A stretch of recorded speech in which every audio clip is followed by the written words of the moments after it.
નમસ્કાર. ગીર સોમનાથના ઉનામાં રાજકીય ગરમાવો.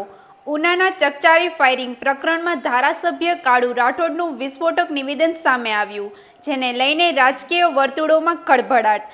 ધારાસભ્ય રાઠોડે આક્ષેપ કર્યો છે કે અજય બાંભણિયા અને તેની ટોળકીએ વેપારીઓ અને રાજકીય આગેવાનોને બ્લેકમેલ કરવા માટે ખોટી વાર્તા રચી હતી. તેમણે વધુમાં માંગ કરી છે કે આ સમગ્ર કાવતરામાં સંડોવાયેલા આપ પાર્ટીના અન્ય સભ્યો અને ગુનાહિત તત્વોની નિષ્પક્ષ અને ઊંડાણપૂર્વક તપાસ કરવામાં આવે.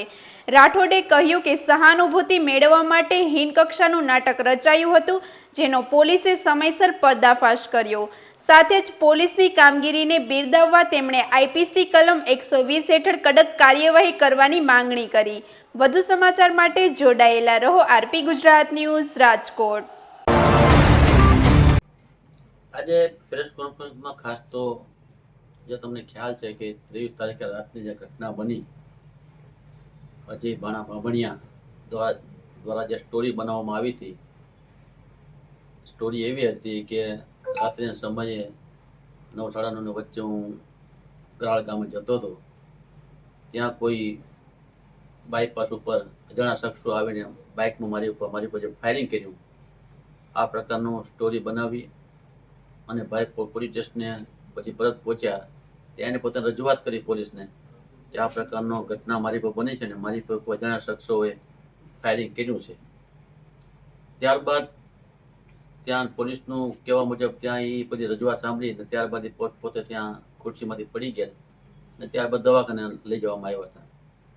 દવાખાને લઈ ગયા પછી ત્યાં બધી અમારી પર પણ થોડોક આક્ષેપ કર્યો એવો વિડીયો પણ મારી પાસે આવ્યો હતો કે એમાં ક્યાંક ને ક્યાંક કાળુભાઈ રાઠોડનો દ્વારા કરવામાં આવ્યો હોય એવી આક્ષેપ કરતો વિડીયો પણ મેં એનો સ્ટેટમેન્ટ વિડીયો મેં જોયો હતો. પણ બધાને ખ્યાલ છે કે ગણતરીની કલાકોમાં જ ગીર સોમનાથ જિલ્લાના એસપી અને અમારી સ્થાનિક પોલીસ સાથે મળી આખી ઘટનાક્રમ જે બન્યો એ પ્રાથમિક દ્રષ્ટિએ પોલીસનું કહેવું એવું હતું કે આ કોઈ ફાયરિંગનો બનાવ બન્યો જ નથી. એવું તારણ તો હતું, પણ ફોરેન્સિક લેબોરેટરી દ્વારા કેપિટલ મારફત જે પછી એને બોલાવીને રિપોર્ટ કરવામાં આવ્યો તો ખરેખર આવો કોઈ બનાવ કે આવું કોઈ ફાયરિંગ બન્યું નથી એ પ્રથમ દ્રષ્ટિએ સાબિત થયું. એવા સંજોગોમાં અમારા એસપી સાહેબનું નિવેદન તમે સાંભળ્યું હશે સ્ટેટમેન્ટ કે જ્યારે ફરિયાદી પોતે પોલીસ સ્ટેશને આવ્યો ત્યારે પોતાના શરીરમાંથી એક ગાડીમાંથી ઉતરતા હોય એમાંથી પોતાના શરીરમાંથી એક કાર્ટીસ પડી ગયું અને એ કાર્ટીસ સંપૂર્ણપણે જીવિત કાર્ટીસ હતું.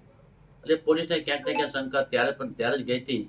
પણ એસપી સાહેબે પોતાની પીસીમાં આખી વિગતવાર ખુલાસો કર્યો કે આખી સ્ટોરી ક્યાંક ને ક્યાંક કોઈકને ફસાવવા માટેનો પ્લાન કર્યો હોય અથવા ચૂંટણીઓ ચાલુ છે તો સહાનુભૂતિ માટેનો પ્લાન કર્યો હોય. એટલે આખી કલ્પિત સ્ટોરી હતી અને આપણે સૌ ખ્યાલ છે કે એનો પર્દાફાશ થઈ ગયો છે. ના માણસની વાત કરીએ તો એક બ્લેકમેલ માણસ છે. એ લોકોને આવા બ્લેકમેલ કરી આવા ભૂતકાળમાં ઘણા કિસ્સાઓ બન્યા છે. ના શહેરના ઘણા વેપારીઓ પણ એના ભોગ બનેલા છે, ઘણા રાજકીય લોકો પણ એના ભોગ બનેલા છે.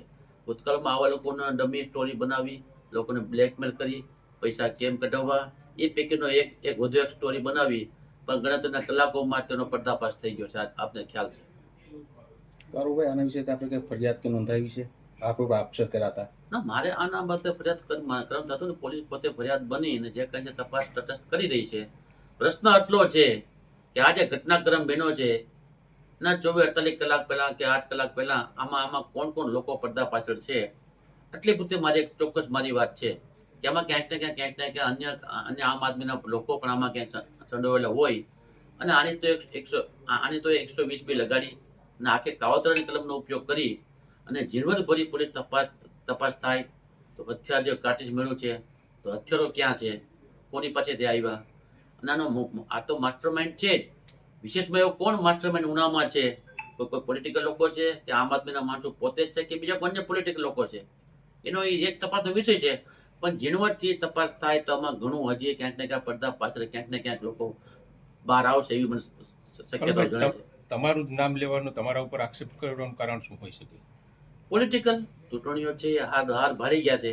હાર ભારી જવાનો કારણે ક્યાંક ને ક્યાંક આવો સ્ટોરી બનાવી જો કે સહાનુભૂતિના કારણે મતો મળતા હોય બની શકે એમ હોય તો સ્ટોરી બનાવી, બાકી બીજું શું પણ હોઈ શકે. તમે કેમ એના પર દાવો નહીં કરતા?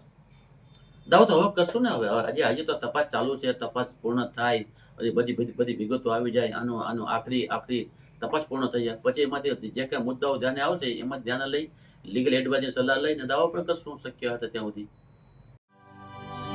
Audio Jungle.